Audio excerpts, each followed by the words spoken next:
അൽഹംദുലില്ലാ അൽഹംദുലില്ലാഹി റബ്ബിൽ ആലമീൻ വസ്സലാത്തു വസ്സലാമു അലാ റസൂലിൽ അമീൻ വഅലാ ആലിഹി വഅസ്ഹാബിഹി അജ്മഈൻ.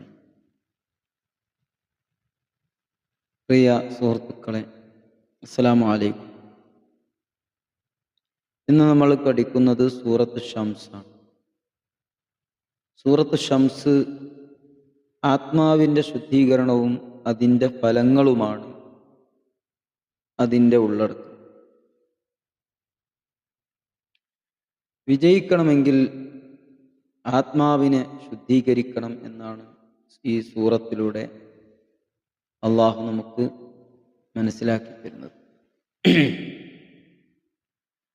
നമ്മൾ ഓരോരുത്തരും ഈ ലോകത്ത് വിജയം ആഗ്രഹിക്കുന്നവരാണ്. വലിയ ജോലിയോ നല്ല വീടോ സമ്പത്തോ അല്ല യഥാർത്ഥ വിജയമെന്ന് വിശുദ്ധ ഖുർആൻ നമ്മെ പഠിപ്പിക്കുന്നു. നിങ്ങളുടെ ആത്മാവിനെ നിങ്ങൾ എങ്ങനെ കൈകാര്യം ചെയ്യുന്നു എന്നതിലാണ് നിങ്ങളുടെ യഥാർത്ഥ വിജയമോ പരാജയമോ എന്ന് തീരുമാനിക്കുന്നത്. ഇതിനെക്കുറിച്ച് വ്യക്തമായ സന്ദേശം നൽകുന്ന ഒരു അധ്യായമാണ് സൂറത്ത് ഷംസ് അഥവാ സൂര്യൻ എന്ന പേരിൽ. ഒന്നാമതായിട്ട് പ്രപഞ്ച സത്യങ്ങളെ കൊണ്ട് ഉള്ള ശപഥം ചെയ്യുന്നു. അള്ളാഹു ഈ സൂറത്തിന്റെ തുടക്കത്തിൽ ഒന്നിനൊന്ന് വിപരീതങ്ങളായ 7 പ്രപഞ്ച പ്രതിഭാസങ്ങളെ കൊണ്ട് സത്യം ചെയ്യുന്നു. ഇതിലൂടെ നമ്മുടെ ചിന്തയെ ഉണർത്തിവിടുകയാണ് അള്ളാഹു ചെയ്യുന്നത്. അതിൽ ഒന്നാമതായിട്ട് സത്യം ചെയ്യുന്നത് സൂര്യനും അതിൻ്റെ പ്രകാശവും. ഇത് ജീവന്റെ നിലനിൽപ്പിന് അത്യന്താപേക്ഷിതമാണ്. സൂര്യന്റെ വിപരീതമായി സൂര്യനെ പിന്തുടരുന്ന ചന്ദ്രൻ രാത്രിയിൽ വളരെ കുളിരും സ്വസ്ഥതയും വിശ്രമവും നൽകുന്നതിലൂടെ ചന്ദ്രൻ ജീവിതത്തിന് തുല്യത നൽകുന്നു, അതല്ലെങ്കിൽ സന്തുലിതത്വം നൽകുന്നു. അതേപോലെ തന്നെയാണ് പകലും രാത്രിയും പരസ്പര വിപരീതമായി നിലകൊള്ളുന്ന ഇവ രണ്ടും മനുഷ്യ ജീവിതത്തിന് ആവശ്യമാണ്. അതേപോലെ ആകാശവും അതിനെ നിർമ്മിച്ചവനും, കുറ്റമറ്റ നിർമ്മാണവും അതുപോലെ അത്ഭുതകരമായ വിസ്തൃതിയും. പിന്നീട് പറയുന്നത് ഭൂമിയും അതിനെ പരത്തിയവനും, കൃഷി ചെയ്യാനും ജീവിക്കാനും സൗകര്യപ്രദമായ വിധം ഭൂമിയെ വിസ്തൃതമാക്കിയത്. ആത്മാവും അതിനെ കുറ്റമറ്റതാക്കിയവനും. ഈ പ്രതിഭാസങ്ങളെല്ലാം ഒന്നിനൊന്ന് വിപരീതമായി നിലകൊള്ളുന്നത് പോലെ സന്മാർഗിയും ദുർമാർഗിയും ഒരുപോലെയാവുകയില്ല. രണ്ടാമതായിട്ട് ആത്മാവിൻ്റെ ധർമ്മവും അധർമ്മവും എല്ലാ സത്യങ്ങൾക്കും ശേഷം അള്ളാഹു പറയുന്നു. എന്നിട്ട് അള്ളാഹു അതിൻ്റെ ധർമ്മവും അധർമ്മവും തോന്നിപ്പിച്ചു. മനുഷ്യന് അള്ളാഹു വിവേചന ശക്തി നൽകിയിട്ടുണ്ട്.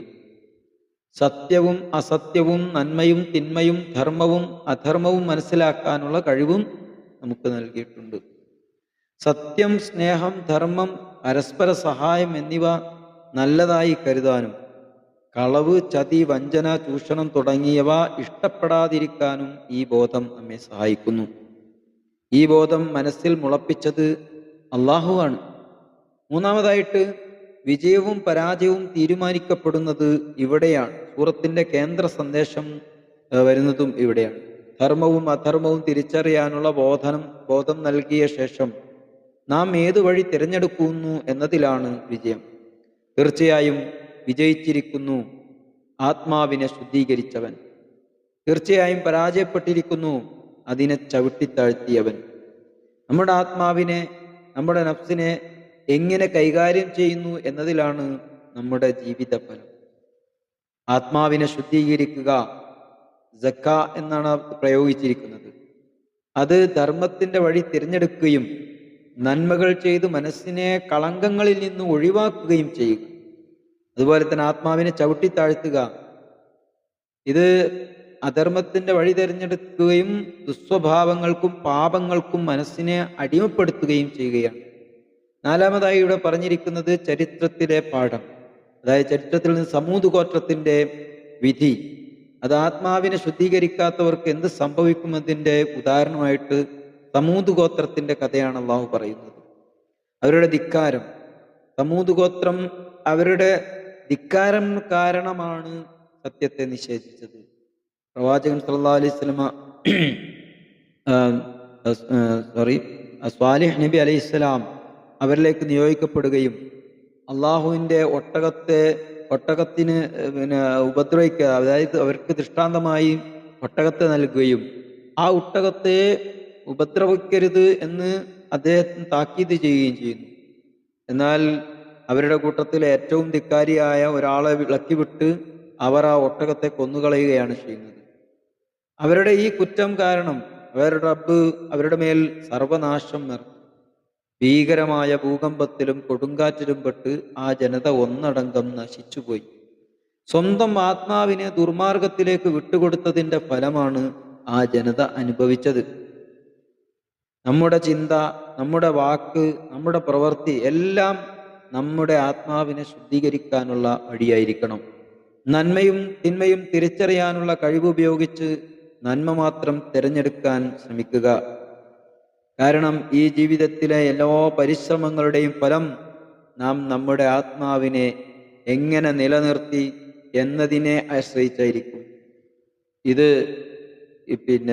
ഈ സൂറത്തിലൂടെ നമ്മൾ പഠിച്ച കാര്യങ്ങൾ ജീവിതത്തിൽ പ്രയോഗിക്കാനും അത് മുഖേന അള്ളാഹുവിൻ്റെ സ്വർഗം കരസ്ഥമാക്കുവാനും നമുക്ക് സാധിക്കട്ടെ. അള്ളാഹു അതിന് തൗഫീക്ക് നൽകുമാറാകട്ടെ. ആമീൻ. അസ്സലാമു അലൈക്കും വറഹ്മത്തുള്ളാഹി വബറകാതുഹു.